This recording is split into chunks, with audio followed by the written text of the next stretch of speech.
Hey, John Harris here with the Rock Metal Podcast. Join me as we get to go behind the scenes into what goes into producing records and making music as we interview some of our favorite and soon-to-be favorite bands. Today we're chatting with Jay Arriaga of Scattered Storm. For fans of Fear Factory, Gojira, and Meshuggah, we'll be chatting about Scattered Storm's new EP, In This Dying Sun, produced and recorded by Jay Arriaga of Scattered Storm himself, and then mixed and mastered by Tu Madsen. Speaking of Meshuggah, we'll get to hear the story about how all of that came to be, how to stand out in the metal scene, and so much more. So please stay tuned to the very end. But first, let's check in with our beautiful sponsors.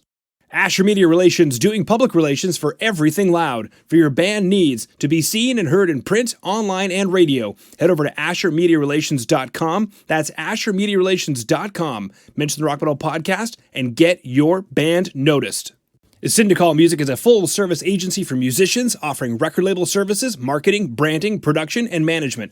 Head over to syndicolmusic.com. That's syndicolmusic.com. SYNDICOL music.com. Mention the Rock Metal Podcast and take your music career to the next level. Go ahead and say hi to our beautiful listeners, Jay. Hey, everybody. Well, and hello back. Now, Jay, what was the greatest moment for you producing this record? It took a different turn from what we did in Oblivion, and it took a while for us to get on board with this record because it was kind of different from what we did previously. And plus, we had other projects. Me and Andre, the vocalist, we started during the pandemic a project called No Line on Earth, so that kind of kept us busy with not getting the new Scattered Storm started because we were doing that particular record with some friends from Brazil who are pretty popular. Shout out to them, Alan from Eminence and PJ Acosta from Shota Quest, who's a very famous band over there in Brazil. And, we had guest appearances from Andreas Kisser and Cesar Soto from Ministry. And Tu Madsen actually did a project. That's how we kind of got acquainted with him because he played a solo on that particular project. So when it came to producing In This Dying Sun, I mixed the first record, and it's pretty good, turned out good. But we wanted to go in a different direction. And my buddy Alan from Eminence, he has his record was at one point produced by Tu Madsen. He told me, why don't you just have Tu Madsen mix it? And I was like, okay, well, that's going to be interesting. He just did the new Meshuggah record. Back then when it was a new one. And, he's worked with bands like Nemec and several other very popular bands. And I like his sound. So that was pretty exciting to begin with. But, for the most part, it was kind of solidifying the style that we want to bring, which is very eclectic. It's, industrial, it's futuristic, it's primal. And just kind of cementing that once more, but kind of expanding on it was the exciting part for me producing it. Plus, vocally, it was going to be more demanding. And, producing Andre proved to be that kind of challenge because, it took us a while to record the vocals because it was not that straightforward. So, in the end, the final product was pretty amazing. Well, and Jay, I completely agree with you that the final product is pretty amazing. And to sum it up for Rock Metal Nation listening in, I believe you had mentioned, doing a project with Andreas Kisser from Sepultura, Cesar Soto from Ministry, and Tu Madsen coming in to play a guitar solo. And then, eventually you were chatting with one of your friends and he recommended moving the mixing duties over to Tu Madsen, who, as you said, had just worked on the new Meshuggah record and a few other records that you really like. And personally, I can think of a lot of records that I love, like Poison Black, that Tu Madsen had at least mixed, had some kind of a hand in. The guy's incredible. Now, something you mentioned, though, was also some challenges producing this record. What was the biggest challenge for you, Jay? Well, one, we kind of incorporated faster paced songs. So technique wise, we kind of had to adjust because we've been, and it's always going to be part of Scattered Storm, the low tempo type sludginess from that we kind of incorporate from like we said, like from Sugar Neurosis. That's always going to be part, and it's hard to do that because there's a lot of control. But In This Dying Sun, Kevin kind of, wrote a couple of riffs that were faster. So adjusting to that was pretty challenging too. Plus we had a song like Scene, which was pretty progressive rock because it kind of deals with my background. I'm more of a prog rock kind of guy, King Crimson and all that. So all these time changes while keeping it, radio friendly was really the challenge, and that proved to be quite the challenging part on this record. Yeah, well, I mean, adjusting to higher paced tempos and adding in some prog rock time changes from the traditional low tempo type sludginess that you had mentioned, and keeping it radio friendly, which is important. Not necessarily want to become the next Justin Bieber by any stretch of the imagination, but I mean, Rock Metal Nation, you're listening in right now. You're a metalhead, and you're thinking, I don't know, why do I want to be on the radio? Well, why not? I mean, it's a way to reach a larger audience with your art and with your craft. Now, Jay, you mentioned you're kind of trying some new things here. Sometimes that means a new piece of gear. Is there something that was different about the gear that was used on this record? Is there a fuzz pedal you want to give a shout out to? Well, I had to, the mixing and recording challenges increase as your ideas start getting more expensive, right? So yeah, definitely computers have been evolving, and it created kind of a ruckus for me recording this album because I was using a Mac from 2011 maybe, and I had been pretty good up until this point in recording everything that I was doing and mixing several tracks. But you start evolving as to the plugins that you use, and you start using more digital plugins and software that are just more demanding on your computer. So my computer just crapped out at the end. And it was like, yeah, no, I can't, this record's not going to be made on this computer. So I had to get another more powerful M1 type Mac, to do so. And that was the most beautiful part about, recording this record, because now I can really dump pretty much whatever I want into it. The other thing that was pretty amazing is that, we used a lot of digital guitar plugins to record the first album. And on this record, we went with real amps, which was kind of funny because when I sent all the stems to Madsen, I was like, I'm not sending you any DIs. I'm sending you everything as is, analog, and that's going to be your challenge to mix this record. And he was pretty cool about it. He was like, no, I mean, it's your sound. We're going to make you sound as best possible. So that was great because, the bass is what was recorded. It was not something that I sent in a DI and he could repatch. I mean, the only thing that was really sampled were the drums.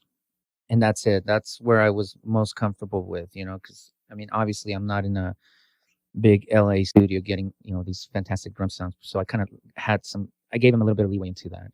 And it turned out to be a great thing because he partnered up with Drumforge and created some samples for them, and he featured one of our songs on his examples. So that was pretty cool. And that was the actual song, the song In the Stein Sun.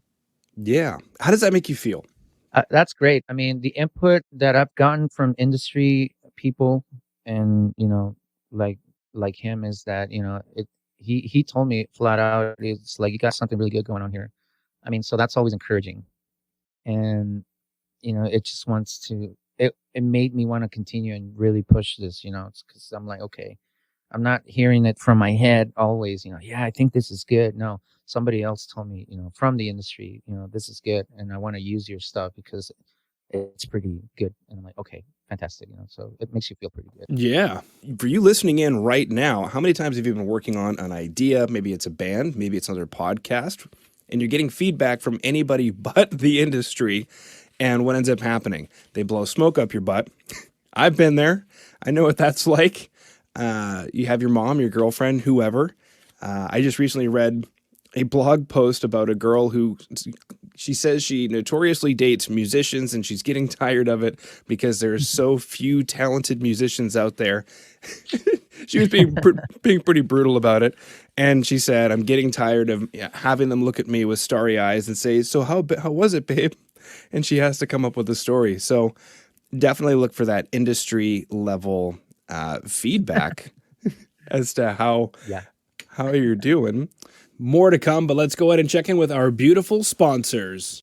Two Madsen is responsible for producing, mixing, and mastering some of the best metal for over the last 20 years. From Meshuggah to The Haunted to Poison Black, Kemper Profiler packs for guitar players, and Easy Drummer expansion packs for programming drums. Two Madsen can take your production to a level previously unheard. Head over to twomadsen.com. That's twomadsen.com. TUEMADSEN. Click contact, fill out the info for your next project, and let Two know that the Rock Metal Podcast sent you. Wormhole Death is a modern record label, publishing, and film production company born in 2008. Getting signed to this label means global distribution, publishing, and marketing with Wormhole Death's roster of global partnerships. Head over to wormholedeath.com. That's wormholedeath.com. Submit your band and let them know the Rock Metal Podcast sent you. How would you define success at this stage of your career with regard to this record release, Jay? Well, that's a very good question. How do you measure success overall, really, in this day and age, in this industry? I mean, is it how many followers you have? Is it how many, TikTok responses you've gotten? Because I mean, it's kind of tricky because I mean, you can get bots to, blow up your page, many ways that are not organic to it. So, when I try and measure success, I measure it in small instances, not really like a whole blow up of what the goal is. I mean, they're tiny success. I mean, we started out with the first record; it was okay, so we kind of put our name on the map. So now the success was okay. We're out there, obviously. The the other stage of the success was that the record was very well received. I mean, the reviews were pretty good, and we got some really really cool reviews from people all over the world, and that's really what you wanna get across because it's your music and you're not really compromising to write such music. I mean, the other part of the success was to get a global distributor like Bloodblast, which not a lot of bands have. So I guess like I said, it's in tiny stages. We're playing more. So you take your victories in that sense. You know what I mean? It's not really like, oh yeah, no, we made so much. Our fan base is growing slowly but steady, and we kind of do stand out from a lot of bands that are out there. I mean, I was kind of going through a podcast webpage the other day, and it features so many bands, and so many bands, unfortunately, they sound, I mean, pretty much the same. And that's one of the main goals for us, that we're like, we don't want to sound like anything out there. It doesn't matter. We're not overly technical, or we're not blast beating our way, through songs, which is pretty popular right now. So we're kind of going against the grain when it comes to that, and we're really set up in our ways as to what we want to do. Who knows? I mean, the next record might be a little bit poppier, because that's how we feel. The record's going to go. We really don't have any boundaries in regards to that. Yeah, I mean, Jay, you hit it on the head. There's so many things for a band to worry about right now. So many moving parts. I mean, there's your social media campaigns, and is that a gauge of success? There's just the reception of the record in general, which obviously means something. Having those music industry level partners who are willing to support your work. I mean, earlier in the interview, you mentioned Two Madsen, which is great, who said that you guys are doing something good. And then you have Bloodblast, who's distributing your record around the globe, which is absolutely fantastic.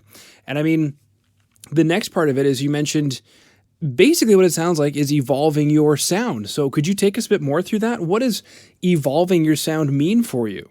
It's gonna be obviously more in the musical sense, because right now we're even like, I never stop writing music, and right now I have like 5 or 6, probably 7 songs already, for the next record that we want to put out soon. Because that's what it is right now. It's just putting music out.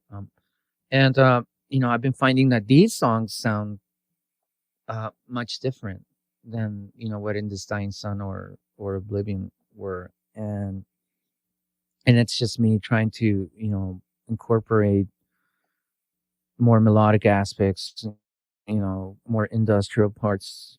Sometimes I even put dance beats in it, and it's just me not giving a crap about where the direction's gonna go for the song. Yeah, it's gonna be heavy, but let's define heavy nowadays. I don't think heavy is just distortion.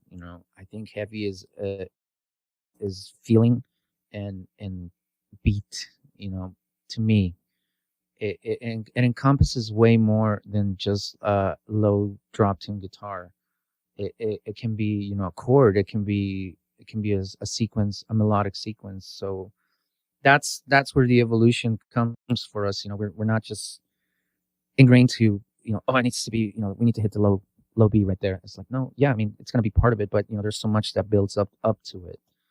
And I think that's where scattered, given our background, our musical background, can evolve into doing these different things. Yeah, chugging on that low B, baby. I mean, come on, we can always go lower in notes all the way until you can only feel it. You can't even hear it. You can only feel it. But I mean, yeah, heavy isn't just distortion. It's the feeling behind it. Even you mentioned a melodic progression. I mean, it's so many things, and I enjoy your definition.